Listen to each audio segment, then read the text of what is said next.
Somerset struggle, skittled for 211. Hampshire watched on from home last week as Somerset trounced Gloucestershire in the South West Derby at Bristol. This week's hosts have finally hit their stride. 3 defeats to open the campaign have now become 2 wins in a row. They're up to 6th place, with their visitors in 3rd, trailing Surrey by 24 points. Somerset won the toss and decided to send Lammonby and Renshaw out into the middle to start the match with the bat, and for a time they looked like they might put on a decent opening stand together until Kyle Abbott had his say. Lammonby outcaught by Dawson for 16, the first breakthrough for Hampshire. Tom Abel wouldn't share the middle with Matt Renshaw for very long. The captain lost his partner when he was out courtesy of another catch by Dawson, this time off the bowling of Holland.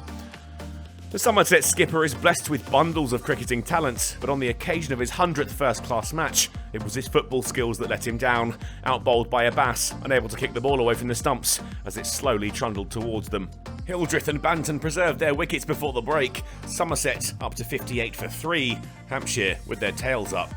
Somerset added to their score after the break, but were still yet to breach 3 figures when Hildreth went LBW to Abbas for 8.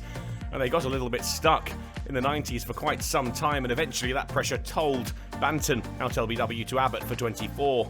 Gregory and Davis did inch their way past 100, but Somerset's decision to bat first was starting to look a little suspect when the all-rounder tamely edged Fuller to Dawson with just 5 to his name.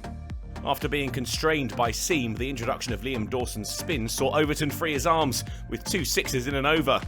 But Dawson got it right in his next one, Davis fiddling at the ball and edging through to Vince, his 29, Somerset's top score so far.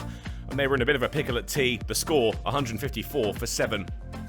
Someone clearly forgot to tell Craig Overton that Somerset was struggling. He was quickly his side's top scorer after the break, taking every chance he could to find boundaries and drag the score up to something a bit more respectable.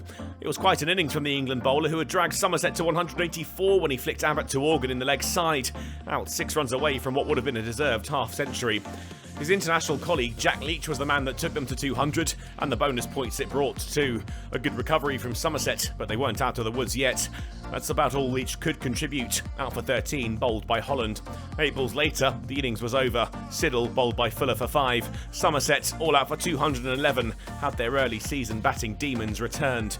From the look of the scorecard, that seemed to be the case, with Overton's 44 eclipsing the second highest total of Davis on 29. Abbott had taken the most wickets of Hampshire's intimidating attack, finishing with 3 for 60 from his 18 overs. The hosts' hopes lay in the old adage, never judge a wicket until both sides have batted on it. But it looked pretty good for Hampshire in the 15 overs they managed to get in before the close, Organ and Holland taking their side to 29 for none. There's a hard day of work in the field ahead for the hosts if they're to claw back lost ground. The visitors' innings is in its infancy, but they're only 182 runs away from parity.